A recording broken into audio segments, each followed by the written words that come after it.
Hello, everyone, and thank you for taking the time to watch our video on imposter syndrome. This is one of the videos in our Graduate Student Life Design Workshop series.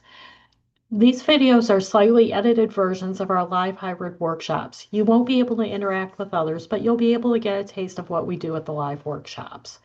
We typically hold workshops on hybrid format from 12 to 1 every other Friday over Zoom and in the Life Design Lab, Tate 129, as well as one Wednesday per month from 6 to 7 p.m. over Zoom only. These all take place during the academic year. By the end of this session, you'll understand what imposter syndrome is. You'll be able to identify your own self-doubt narratives, reframe unhelpful stories that are holding you back from achieving your best self, design a small prototype to build your confidence in doing the thing that you're afraid of doing.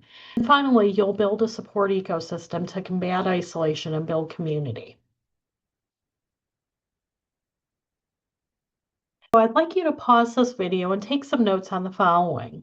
Note one academic and/or professional strength you possess, at least one. If you can think of others, go ahead and list those. At least one personal strength you possess. And finally, think about one worry or doubt that's troubling you at the moment. Go ahead and unpause this video when you're ready. So some common unhelpful myths that are holding people back are very common to people suffering from imposter syndrome. They might be thinking, everyone else knows what they're doing, or I only got in because I'm lucky, I don't belong here, or I must get everything 100% right, otherwise they'll think I'm stupid, or confidence comes before competence. Today, we're going to go through some basic definitions of what imposter syndrome is, discuss why it's an issue of great importance for university students, and outline why it's important to try to nip it in the bud if at all possible. The information and tools given here can not only support your own journey, but it can also help you recognize where imposter syndrome might be impacting your students. So I need to give an obligatory disclaimer before we go further. I'm not a psychologist and none of this is intended to be psychological advice. If you feel like you need professional help, please avail yourself of the many resources available for psychological counseling. You can find a list of helpful resources in the description below or in the workshop folder on the hub. So what is imposter syndrome? Clance and Nimes were the researchers that originally came up with the idea of imposter syndrome to describe somebody who, despite objective evidence of high achievement and success, nevertheless believes that they did not come by that success honestly. People suffering from imposter syndrome frequently describe feeling like a fraud and voice concerns about being found out. They often attribute their success to chance, luck, or quote unquote pulling one over on someone. This can manifest not only in fear of failure, but also paradoxically, it can also make people fear success because they believe if you succeed once, number one, that was probably due to chance or luck, and it's probably not going to happen again. And number two, you feel like you're setting yourself up. So if you do fail in the future, that's going to ruin people's perception of you. What are the consequences of imposter syndrome? It can cause psychological difficulties such as stress and anxiety because you're constantly stressing out over what people think of you and trying to manage other people's perception of you. It can cause you to burn out, especially if you work super hard, work a lot of overtime and whatnot to try to make sure that you don't fail.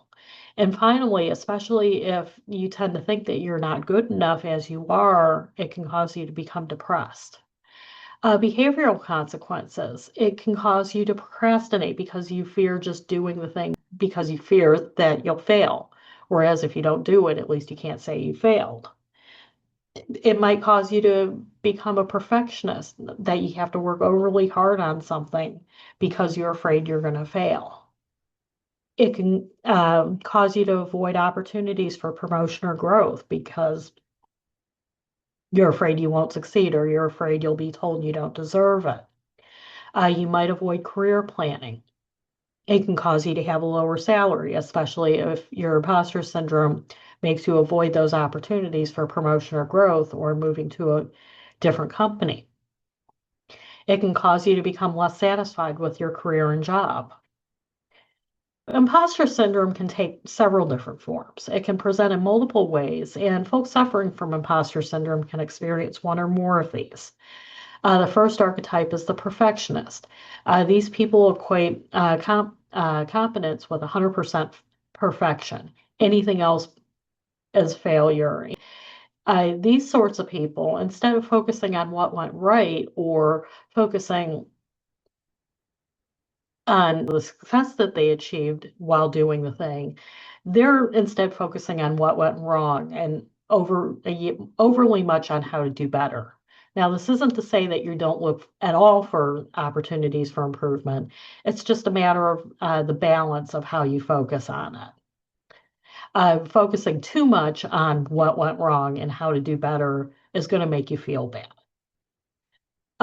Natural genius is another archetype. These people tend to think that you can only be competent at something if it comes easily or naturally to you, that it shouldn't require hard work or effort. These people tend to think, and this is also false, that if you have to work hard at something or you have to spend time learning something, that must mean you're a failure. This is also wrong because we all need to learn things. We all need to work hard. Another type is the superhero type. These people think that they need to do all the things. They need to juggle all the enormous glass balls in their life. And if they lose track of even one of those tiny rubber balls that isn't really super important, that must mean you're a failure because you weren't able to handle all the things. You might have the expert type of imposter syndrome, where they equate competence to knowledge or skill. These people tend to fear more than anything being perceived or exposed as inexperienced. And finally, you've got the soloist. These people need to do everything. They're afraid of delegating because if that person should fail or drop the ball, they're afraid it's going to come back on them. They perceive asking for help as a failure. This can be combined with the superhero where you shouldn't need to delegate because you should be able to do everything. And which one of these archetypes resonates with you, if any, or do you have multiple ones that resonate? And also think about specific ways in which this manifests in your life.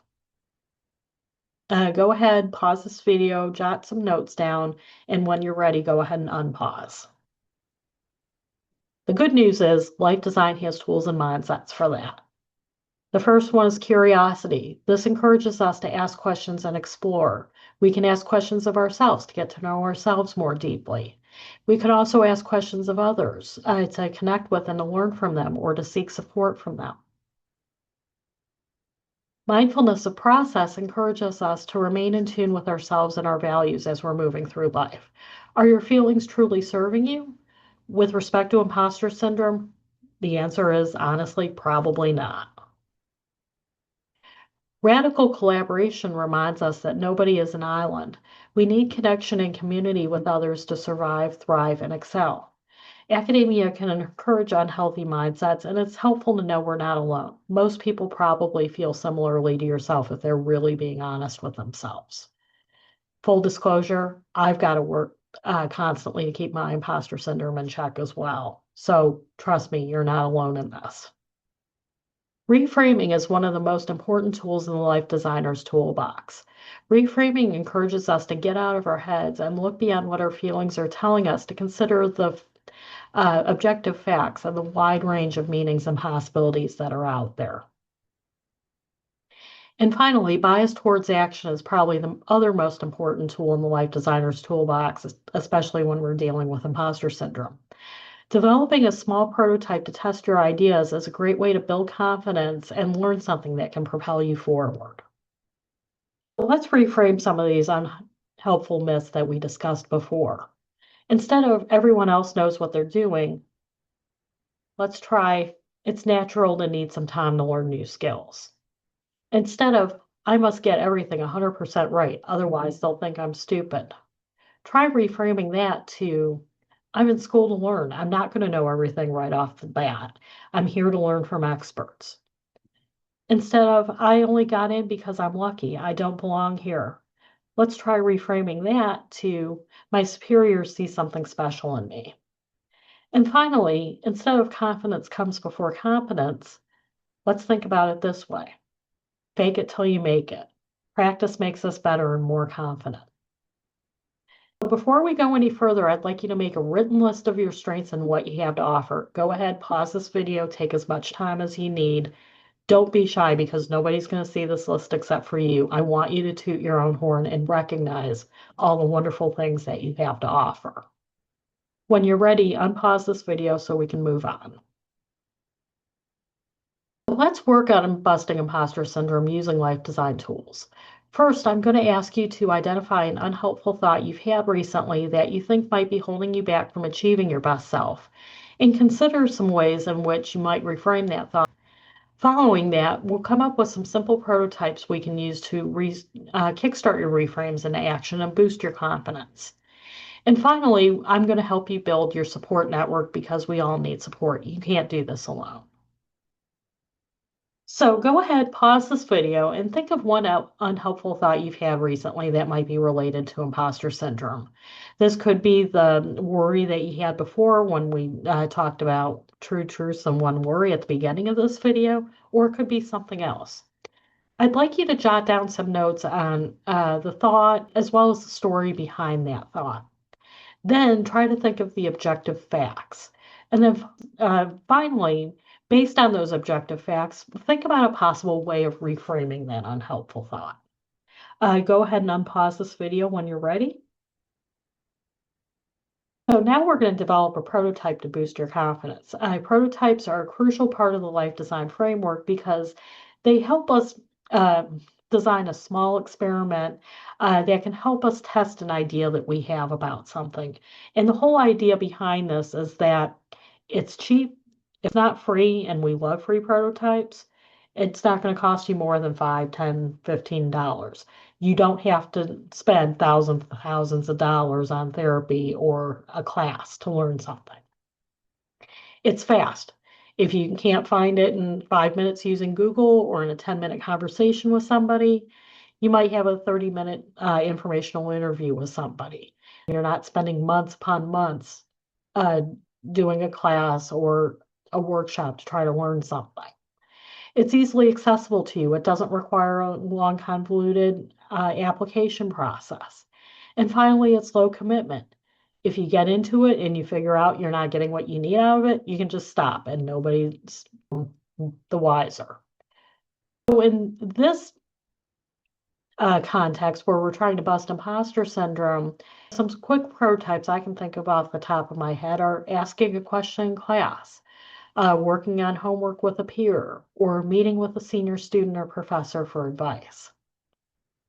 I'd like you to think back to your reframe thought and come up with one or two prototypes that you could do within the next couple weeks or so that would help you to affirm your competence and confidence in doing whatever it is you're trying to